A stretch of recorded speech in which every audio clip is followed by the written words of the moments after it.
Close your eyes and imagine this. You're standing in the heart of a bustling ancient city.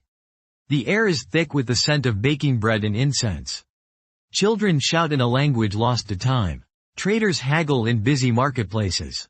And then, centuries later, all of it is gone. Not a single voice remains. Only silent ruins poking out from the dust, asking a simple question. How did such thriving cities just vanish? Tonight, on History Owl, we're going to explore the most boring question that always turns out to be the most fascinating. Why did ancient cities disappear? Sometimes overnight, sometimes slowly fading into sleep, until not even their names survived? Let's start with the basics. When you think of ancient cities, maybe you imagine the mighty pyramids of Egypt or the stone streets of Rome. But for every city we remember, there are hundreds, maybe thousands, that have been lost, forgotten, or entirely erased. And it wasn't always because of war or disaster. Sometimes, all it took was a shift in the wind, a change in trade routes, or even just a few decades of bad luck. But what's truly strange is how often these disappearances were, well, boring. Not epic cataclysms, not legendary battles, but slow, almost invisible processes. Are you ready to drift into the gentle mystery of history's greatest vanishing acts? Let's start in South America. Imagine the city of Chan Chan, the ancient capital of the Chimu civilization in what is now Peru. At its peak, Chan Chan was the largest adobe city in the world, home to tens of thousands. Its walls stretched for miles, adorned with intricate carvings of fish and birds. People lived, loved, worked, and died here for centuries. But by the time the Spanish arrived in the 1500s, Chan Chan was emptying out. Why? Not conquest at first, but climate. The El Niño phenomenon brought years of unpredictable floods, turning the city's carefully managed irrigation systems into muddy chaos. People left, one by one, until the city was a ghost. No fire, no battle, just too much rain for too many years. Meanwhile, across the ocean, the city of Angkor in Cambodia was experiencing its own slow-motion disaster. Angkor was the jewel of Southeast Asia, a city of grand temples, bustling markets, and legendary kings. At its height, it may have housed 1 million people, more than medieval London or Paris. Its engineers built a complex system of canals and reservoirs to control water in a land of monsoons and droughts. For centuries, it worked. Until, one day, it didn't. In the 1400s, a string of severe droughts followed by catastrophic floods overwhelmed the system. The city's lifeblood, its water, turned against it. People left. The jungle crept in. And Angkor became a myth, swallowed by vines and silence. But let's not forget the cities that disappeared for reasons that are even more mundane. Take Cahokia, the great mound city near modern-day St. Louis in North America.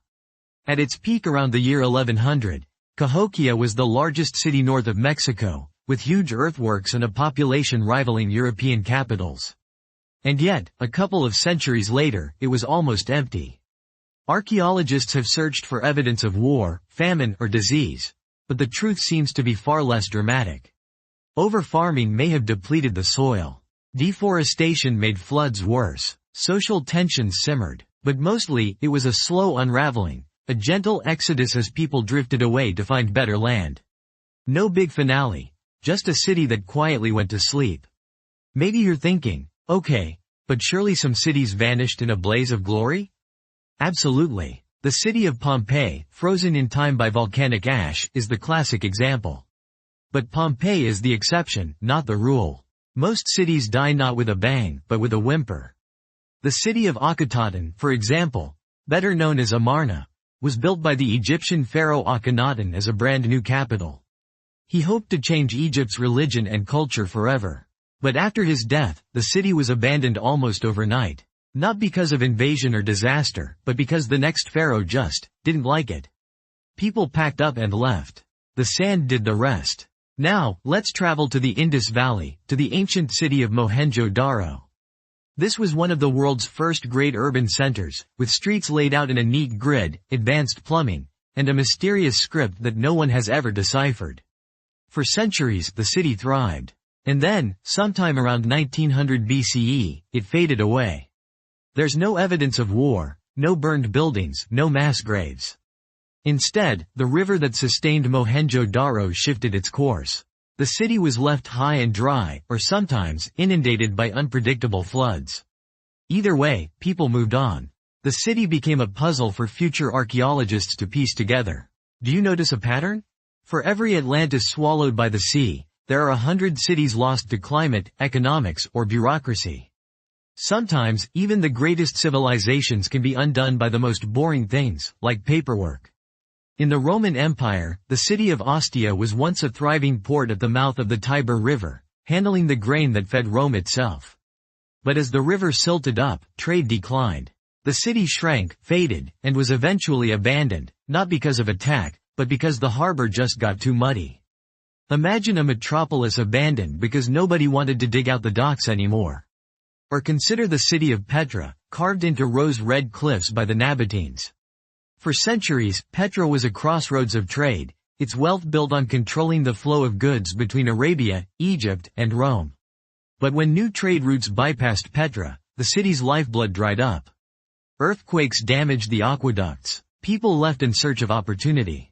By the time European explorers stumbled upon Petra in the 1800s, it was a city of empty tombs and stray goats.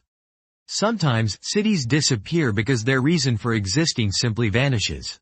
Take Leptis Magna on the coast of modern Libya. Once a glittering jewel of the Roman world, Leptis Magna owed its prosperity to the Emperor Septimius Severus, who was born there. Under his reign, the city exploded with new buildings, baths, and forums. But after his death, imperial interest faded. Trade routes shifted. Sandstorms slowly buried the city's streets. The grand colonnades and mosaics were left for the wind and sun. Of course, not all disappearances are peaceful. Some cities were erased by violence, but even then, what's left behind can be strangely quiet. In Central Asia, the city of Merv was one of the greatest metropolises of the medieval Islamic world.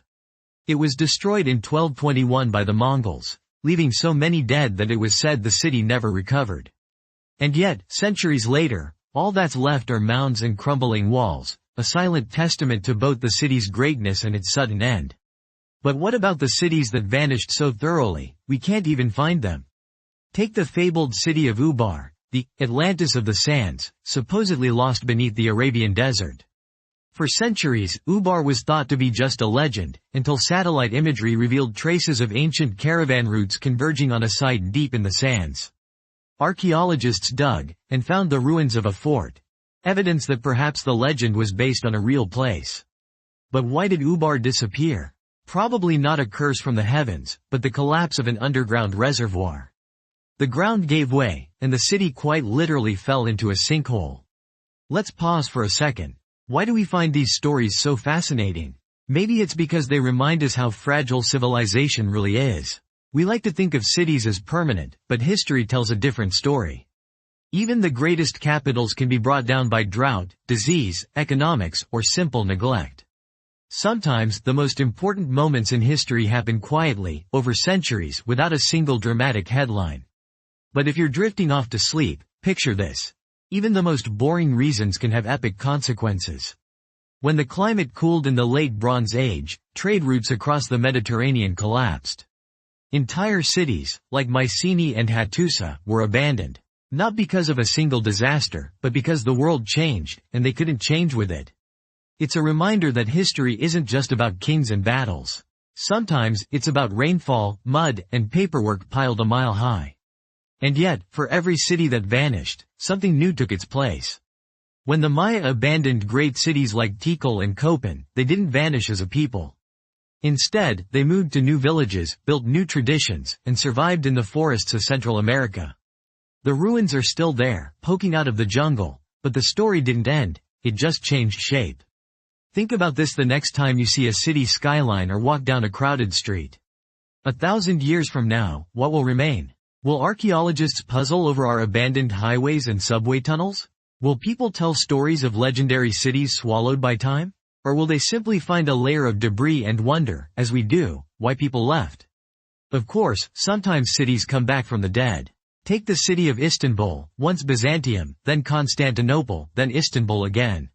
Each time, the city was abandoned, resettled, rebuilt, and renamed. The bones of the old city are still there, layered beneath centuries of new construction. In a way, Every city is a palimpsest, a manuscript written and rewritten over the ages, with traces of the past just waiting to be uncovered. But perhaps the greatest mystery of all is the cities we'll never find. For every Pompeii, for every Angkor, there are countless settlements swallowed by forests, deserts, or the sea. Sometimes, all it takes is a single clue, an ancient coin, a broken pot, a half-buried wall, to spark a whole new story.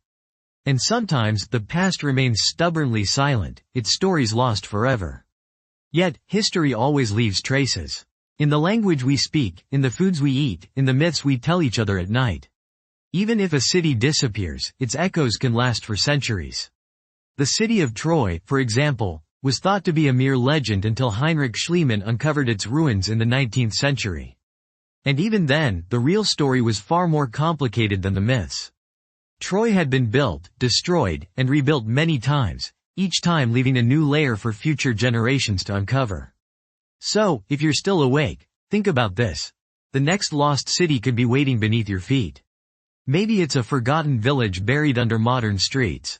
Maybe it's a whole civilization erased by time, waiting to be discovered by a curious archaeologist, or even by someone walking a dog through an empty field. Why do ancient cities disappear? Sometimes it's disaster. Sometimes it's neglect. Sometimes it's just life. People move on. The world changes. But the stories remain, if you know where to look.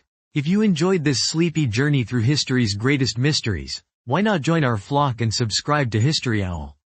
There are always more ruins to explore, more forgotten cities to rediscover, and more stories waiting in the dust. So dim the lights, close your eyes, and remember, history never really sleeps, it just waits for someone to wake it up again.